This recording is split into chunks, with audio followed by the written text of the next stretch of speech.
La declaración que se hace aquí en el primer capítulo de Juan es que este Cristo, quien ha aparecido en el plano de la historia, tanto en espacio como en tiempo, existió antes de su concepción y de su nacimiento, que su naturaleza divina es eterna con el Padre, y así tenemos en Jesús no solo el nacimiento de un bebé, sino la encarnación de Dios, la segunda persona de la Trinidad, Dios Hijo o el Logos. Hoy, en Renovando tu Mente, los estados de Cristo.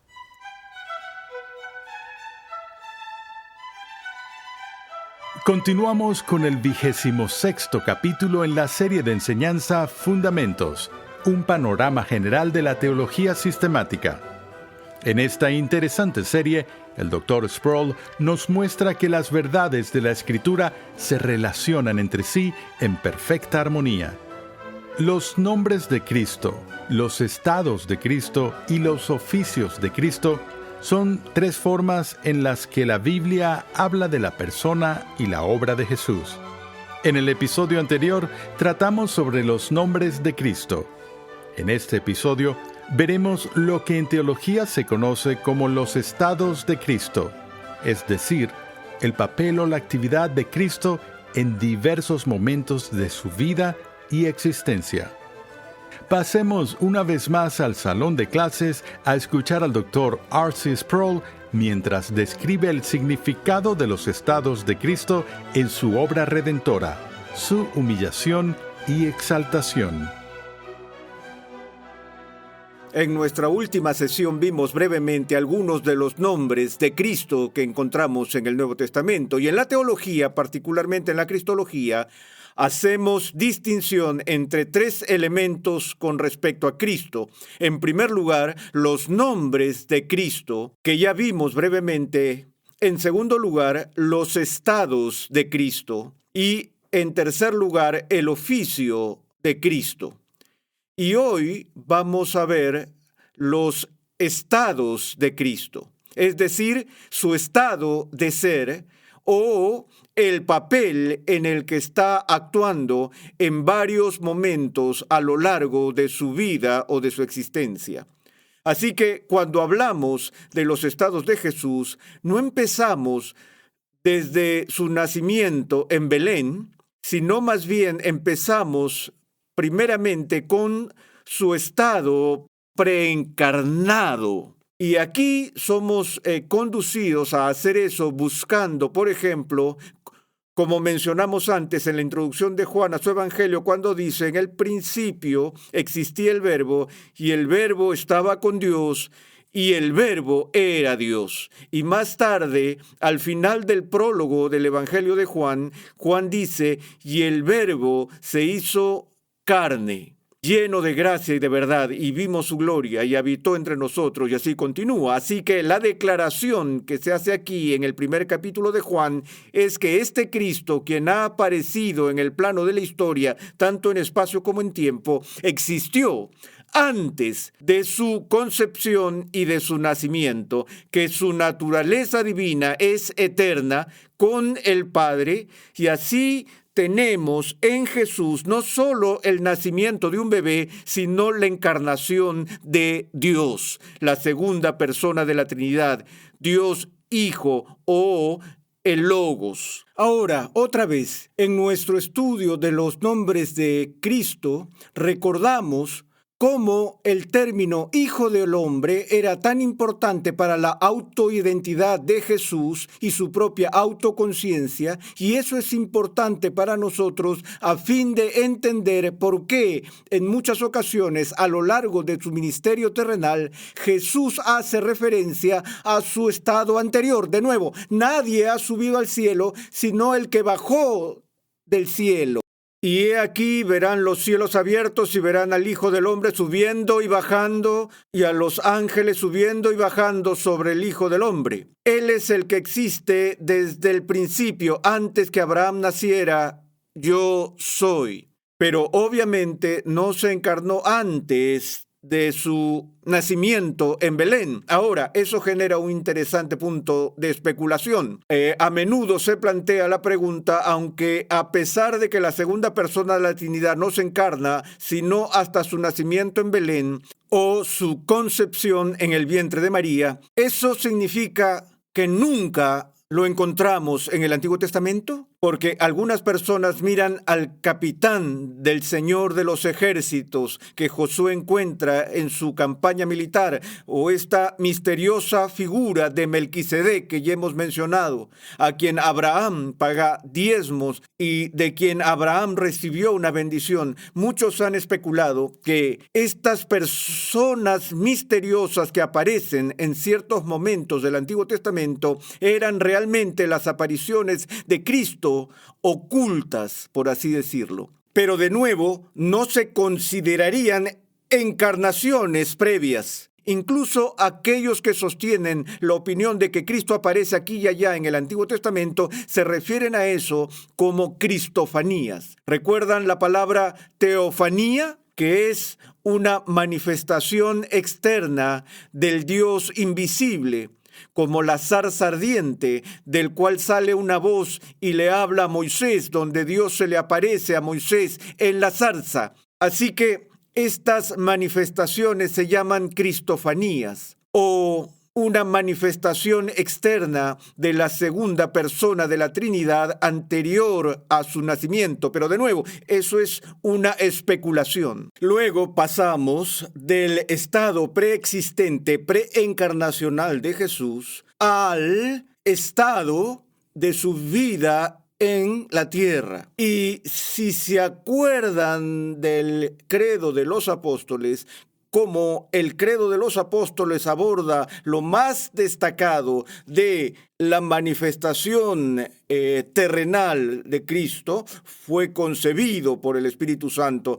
nació de la Virgen María, padeció bajo Poncio Pilato, fue crucificado, muerto y sepultado. Al tercer día, ¿qué? Resucitó de entre los muertos, ascendió a los cielos y está sentado a la diestra de Dios Padre Todopoderoso. Desde allí ha de venir a juzgar a vivos y a muertos. Y así, la referencia en el credo de los apóstoles es al nacimiento de Jesús, la muerte de Jesús, la resurrección de Jesús, la ascensión de Jesús, la ascensión de Jesús, de la que hablaré en un momento, y el regreso de Jesús. Y estos describen diferentes aspectos o estados de la existencia de Jesús después de la encarnación. Ahora, hay otra dimensión que quiero mencionar antes de ver de forma rápida cada uno de estos individualmente. Me refiero a lo que en teología normalmente hablamos como la vida de Jesús, que sigue una progresión de la humillación a la exaltación, donde en su nacimiento de una mujer del campo, en la más abyecta pobreza, con el manto de su humanidad escondiendo y ocultando su deidad, él está entrando en su humillación, y que a lo largo de su vida hay una profundización progresiva de esta humillación a medida que se mueve hacia la cruz, mientras el pueblo lo rechaza, ya que es azotado y golpeado y luego finalmente crucificado. Y luego, después de que la humillación llegue a sus profundidades, entonces está esta explosión de exaltación, donde Dios lo reivindica con la resurrección y lo rodea de gloria en su ascensión y todo lo demás. Así que los teólogos a menudo hablan de este movimiento de la humillación a la exaltación, y estoy de acuerdo con este marco general de progreso, pero no estoy de acuerdo con él del todo por esta razón. Una de las cosas más emocionantes y gratas que jamás haya hecho fue escribir un libro llamado La Gloria de Cristo. Y lo que fue para mí tan genial de eso, y tengo que decir que fue uno de los libros peor vendidos que he escrito, así que otras personas no se emocionaron tanto por eso como yo, pero lo que me agradó tanto de esto fue que vi todos estos diferentes momentos clave en la vida de Cristo y puse mi atención única y exclusivamente en los elementos de gloria que estuvieron presentes, incluso en medio de la humillación. Por ejemplo, a pesar de que escuchamos hablar de Jesús, el bebé pobre, manso y humilde, nacido en un pesebre, sin embargo, incluso cuando ese evento tuvo lugar, no fue sin la manifestación de la gloria, porque justo a las afueras del pueblo de Belén, en los campos, la gloria de Dios brilló alrededor y hubo el mayor sonido y espectáculo de luz que el mundo había conocido hasta este momento, cuando los cielos manifestaron la gloria radiante de Dios para anunciar el nacimiento de Jesús.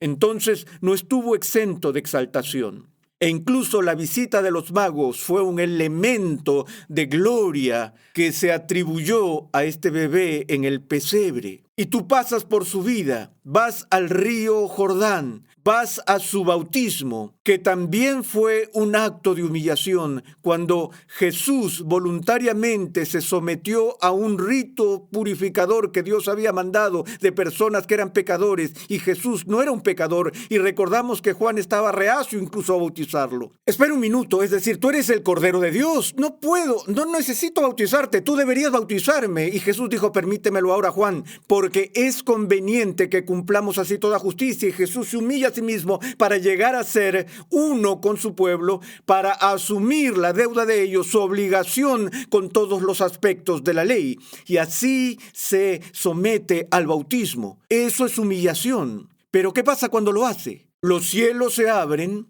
y el Espíritu Santo desciende como una paloma sobre su cabeza. Y luego pasamos por su ministerio, y cuando llega hacia el final de su ministerio terrenal y anuncia a sus discípulos que ahora tiene que ir a Jerusalén para ser entregado en las manos de sus enemigos y ser arrestado, golpeado y ejecutado, ellos se horrorizan porque este anuncio les pareció una contradicción a todas las esperanzas y todas las expectativas que tenían para Jesús. Ellos estuvieron con él hasta el final, estaban convencidos ahora de que era el Mesías, y era impensable para ellos, como cuando Pedro hizo su gran confesión en Cesarea de Filipo, cuando Jesús dijo, ¿quién decís que soy yo? Pedro dijo, tú eres el Cristo, el Hijo del Dios viviente. Y Jesús lo bendice por decir eso. Y luego, unos minutos más tarde, Jesús dice que el Hijo del Hombre tiene que sufrir. ¿Y cuál fue la respuesta de Pedro? Eso nunca te acontecerá, eso no puede pasar. Y Jesús dijo, quítate de delante de mí, Satanás, porque Pedro no estaba dispuesto a que Cristo entrara en este nivel de vergüenza y humillación. Y sin embargo, él les explica esto y luego pone su rostro como pedernal hacia Jerusalén y comienza su viaje final, porque tiene una cita con la cruz. Y pocos días después de que les dice estas cosas, él está en este monte con Pedro, Santiago y Juan, cuando ante sus propios ojos se transfigura ante ellos y su vestimenta se vuelve más blanca que el blanco. Y este resplandor brillante empieza a brillar desde el interior de Cristo, por lo que los discípulos caen sobre sus rostros con miedo y temblor. Y Jesús tiene una reunión allí en el monte de la Transfiguración con Moisés y Elías, quienes lo alientan en su misión. Y más tarde, ya saben, cuando Juan escribe el prólogo de su evangelio, dijo, y el Verbo se hizo carne y habitó entre nosotros, y sigue el texto y dice, y vimos su gloria.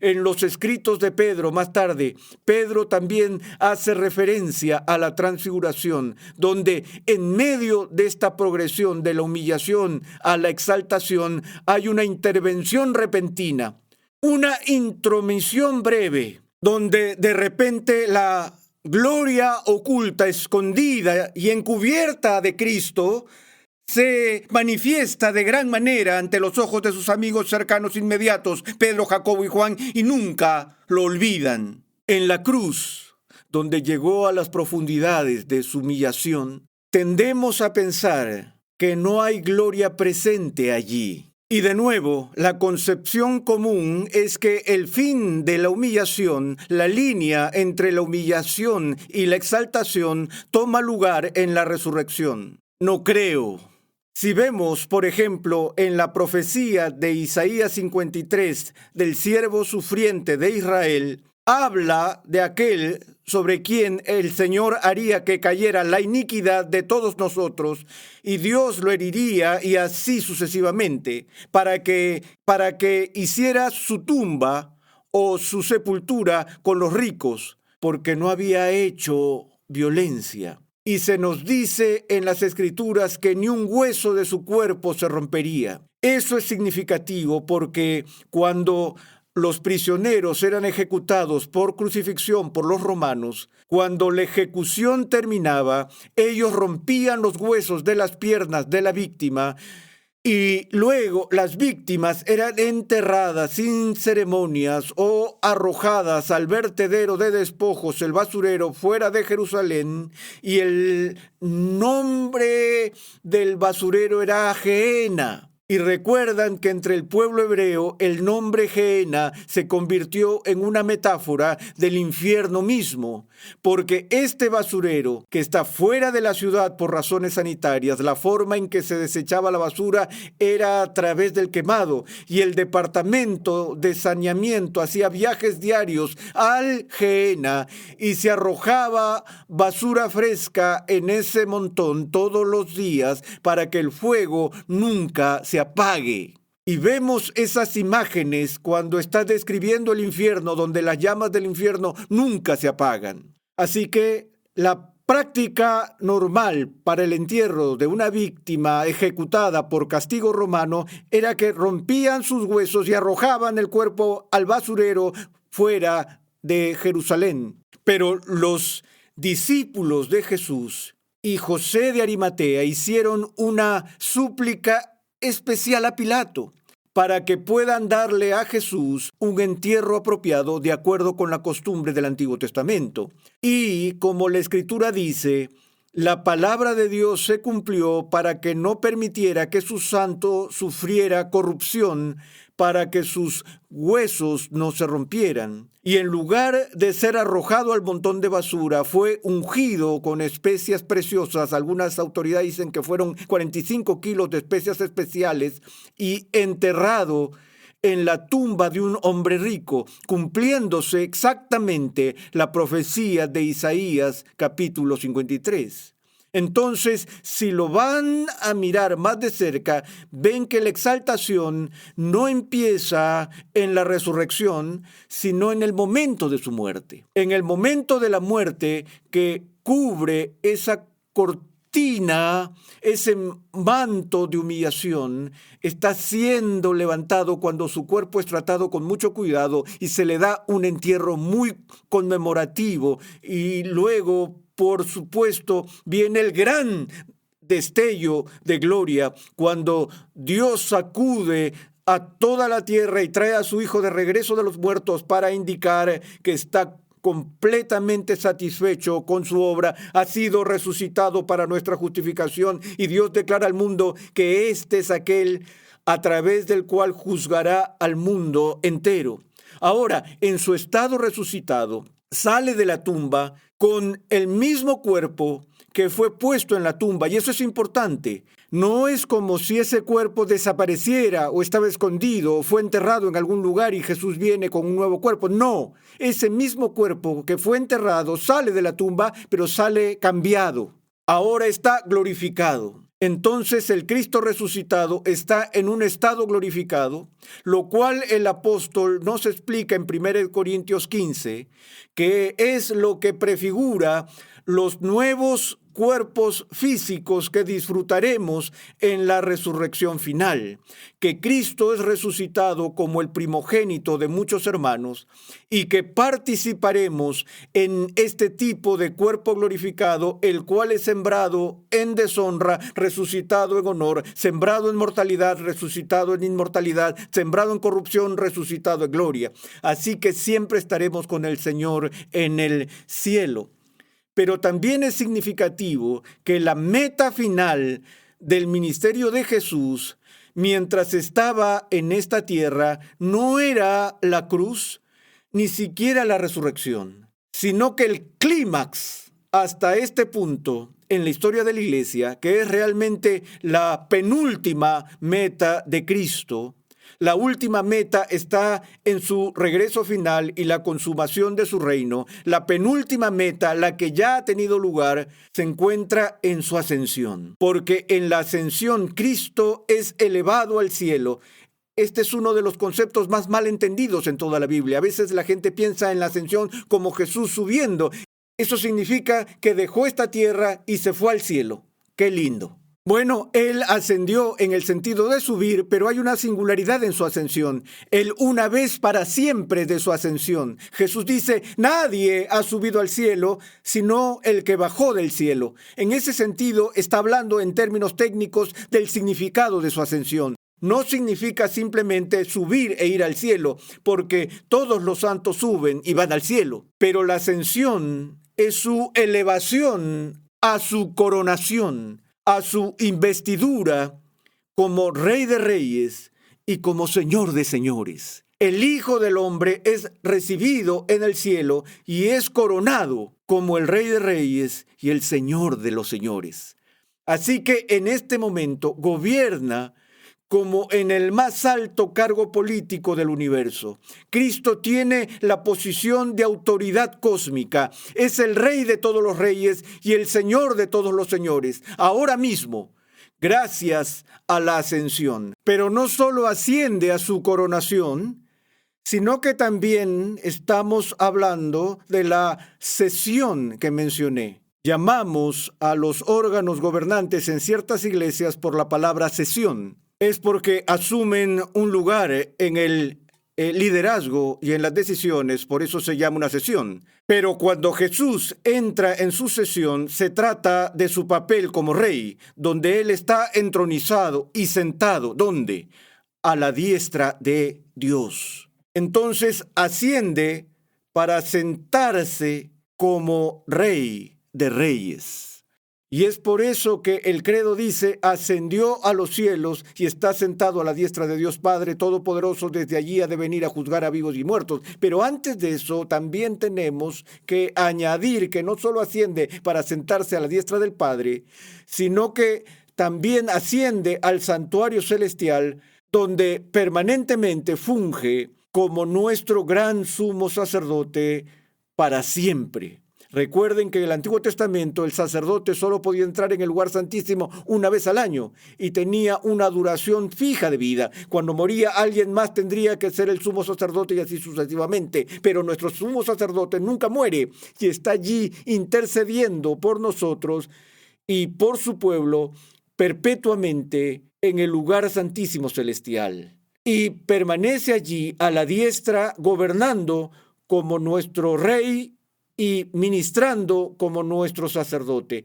Dice el Señor a mi Señor, siéntate a mi diestra, te haré sacerdote para siempre según el orden de Melquisedec. Entonces, Cristo es a la vez rey y sacerdote, y exploraremos eso más cuando veamos los oficios de Jesús. Y entonces es desde ese lugar de exaltación, ese lugar de majestad, que regresará en gloria para consumar su reino.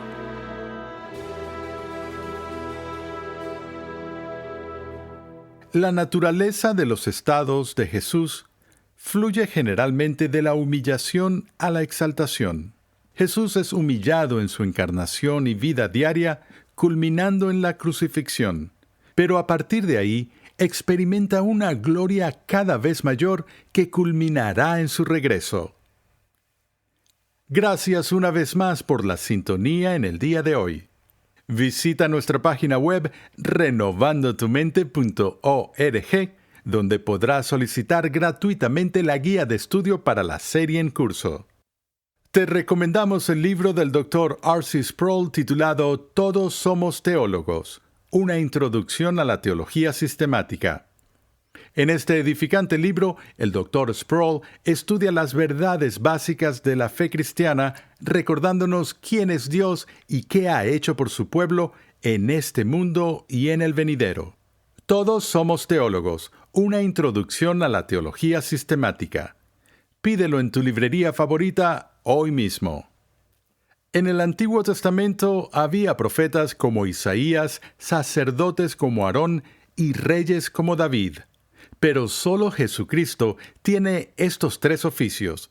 En el siguiente episodio de Renovando tu Mente, R.C. Sproul considera las formas en que Cristo sirve como nuestro perfecto mediador. Renovando tu Mente es una producción de los Ministerios Ligonier, la confraternidad de enseñanza del Dr. R.C. Sproul. Nuestra misión, pasión y propósito es ayudar a las personas a crecer en su conocimiento de Dios y su santidad. Suscríbete a nuestro canal en YouTube Ministerios Ligonier para que puedas disfrutar de todo el material de enseñanza que estamos produciendo completamente gratis y en español. Recuerda que en nuestra página web renovandotumente.org puedes adquirir gratuitamente la guía de estudio de la serie de hoy y además encontrarás una amplia variedad de recursos tales como clases, artículos y contenido multimedia con la finalidad de cumplir con nuestra misión de proclamar, enseñar y defender la santidad de Dios en toda su plenitud a tantas personas como sea posible. Para contactarnos, por favor, envíanos un correo electrónico a programa@renovandotumente.org con tus preguntas, testimonios y comentarios. Sintonízanos nuevamente en esta misma emisora y en este mismo horario y únete a nuestra gran comunidad virtual en las redes sociales.